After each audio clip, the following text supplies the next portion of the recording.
On the late morning of December 7th, Kenneth and Barbara Martin embarked on a family outing with their three daughters, Barbie, Susan, and Virginia, in their 1954 cream and red-colored Ford Country Squire station wagon. Their eldest daughter, Barbie, was a freshman at Grant High School, while their son Donald, aged 28 at the time, was serving in the United States Navy stationed in New York. The purpose of their trip was to venture east into the Columbia River Gorge, where they planned to gather greenery for Christmas wreaths and decorations.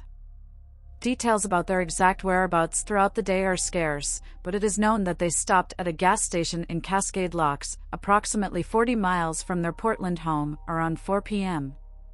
There, they purchased 5 U.S. gallons of gasoline before continuing their journey eastward. Later, the family was spotted at the Paradise Snack Bar in Hood River, located about 20 miles east of Cascade Locks, where they were served by a waitress named Clara York. Other passing motorists also reported seeing the family at an unspecified location on the north bank of the Columbia River in Washington state at dusk. Eyewitness accounts described Kenneth wearing a tan zip-up jacket and dark slacks, while Barbara was seen in a navy blue coat, a plaid jacket, and a black print dress. Barbie was dressed in jeans with rolled cuffs and a beige coat. On December 8, authorities in Hood River County arrested 2 ex-convicts, Roy Light and another unnamed man, for car theft. Their arrest was connected to an abandoned Chevrolet that raised suspicion regarding the Martins' disappearance. A waiter at the Hood River restaurant where the Martins were last seen informed law enforcement that he saw Light, an acquaintance of his, and the other ex-convict in the restaurant at the same time. He also stated that the 2 men left at the same time as the Martins. Following the family's disappearance, law enforcement received numerous tips in the weeks and months that followed.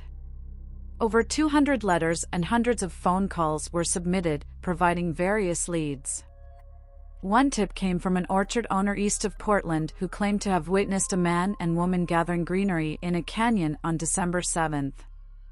The canyon was said to house a Native American burial ground. The orchard owner mentioned that the following week, he noticed buzzards flying in that direction. A search was conducted in the canyon, but nothing significant was found. On December 28, 1958, a woman's glove, described as similar to one Barbara would wear, was discovered near the location of the abandoned Chevrolet. However, it could not be definitively identified as belonging to her. Several days later, on December 31st, a man reported to the police that he had witnessed a vehicle resembling the Martins speeding on the Baldock Freeway. Authorities were notified along the freeway, but the car could not be located. Additionally, a letter was received from a witness claiming to have seen a family resembling the Martins in Burlington, Iowa, on Christmas Eve.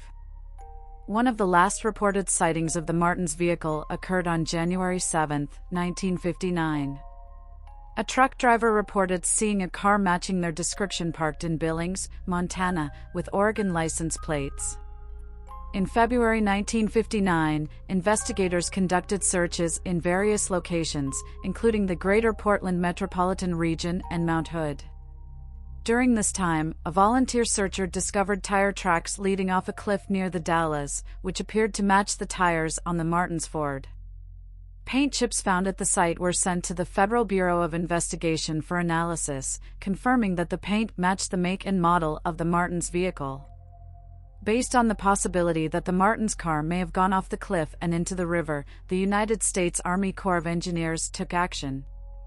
They lowered the water level in the lake behind Bonneville Dam by 5 feet and used sonar technology to search the area, but no significant findings were made.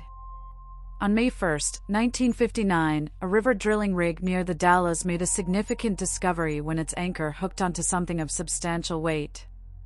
Unfortunately, before it could be brought to the surface, the object became dislodged and slipped away. The incident occurred 3 months after the initial report of tire tracks in the same area. In the early morning hours of May 2nd, a fisherman and his wife reported witnessing what appeared to be 2 bodies floating downstream near Cascade Locks. As they continued their journey, they encountered the bodies near Bonneville Dam. The following afternoon, on May 3rd, The body of Susan was found on the north bank of the Columbia River near Camas, Washington, approximately 70 miles west of the Dalles. Dental records were used to confirm her identity. The next morning, on May 4th, Virginia's body was discovered near Bonneville Dam, about 46 miles west of the Dalles. Her identity was also confirmed through dental records. Susan's body was initially taken to the Clark County Medical Examiner's office and later transferred to Multnomah County in Portland for autopsies to be conducted on both bodies. Prior to the autopsies, a technician who had taken fingerprints indicated to the medical examiner the presence of what they believed to be bullet holes in the heads of both girls' bodies. However, the official medical examiner's report did not find any such injuries, and the cause of death for both girls was officially declared as drowning. Traces of metal, including aluminum, were discovered on Susan's clothing. Interestingly, the location where the drill rig encountered a submerged object, potentially the Martin's car, aligns directly across from an aluminum smelting plant. Rupert Gilmouth, the sheriff of Hood River County at the time, suspected that the drilling rig had overturned the Martin's car at the bottom of the river, causing one of the doors to become dislodged and allowing the bodies of Susan and Virginia to escape and surface downstream. Additional searches of the water were conducted using sonar and helicopters, but yielded no significant results. The search for Kenneth, Barbara, and Barbie was subsequently suspended after a search diver had a near-drowning experience. Police developed two main theories regarding the Martins' disappearance. One theory suggested that Kenneth may have crashed their vehicle into the river, leading to the family's demise. Another theory proposed that the family was abducted and forced off a cliffside into the river. In 1961, 3 years after the family went missing, a resident of Camas came forward with a letter to the Oregon Journal. They claimed to have been parked in Cascade Locks on December 7, 1958, and witnessed a vehicle heading under the railroad tracks towards the locks. Shortly afterward, they heard screams but found no evidence upon investigation. In December 1966, 8 years after the family's disappearance, the surviving eldest son, Donald, inherited the family's estate, which had been in mandated probate for 7 years. Donald later relocated to Kapolei, Hawaii, where he became a teacher at James Campbell High School. He passed away on October 8, 2004, at the age of 73, leaving behind 3 children. Donald and his wife were laid to rest together at the National Memorial Cemetery of the Pacific. Multnomah County Police consistently suspected foul play in the Martins' disappearance, given the evidence of the tire tracks indicating a deliberate push of their vehicle from the cliff. The conflicting reported sightings of the family on opposite sides of the river at dusk were also puzzling. Additionally, the arrest of the 2 ex-convicts for car theft in the Hood River area the day after the family vanished raised suspicions, although the connection between the incidents remained unclear. Walter Graven, a Portland detective who passed away in 1988, strongly believed that the family had met with foul play and that their case would be solved once their car was discovered. The remains of Susan and Virginia were kept at the Riverview Abbey Mausoleum in Portland for over a decade after their deaths without being claimed. On December 30, 1969, an unknown individual retrieved their urns. This occurred following the passing of the girls' paternal grandmother, Margaret Martin, on December 29, when funeral arrangements were being made for her.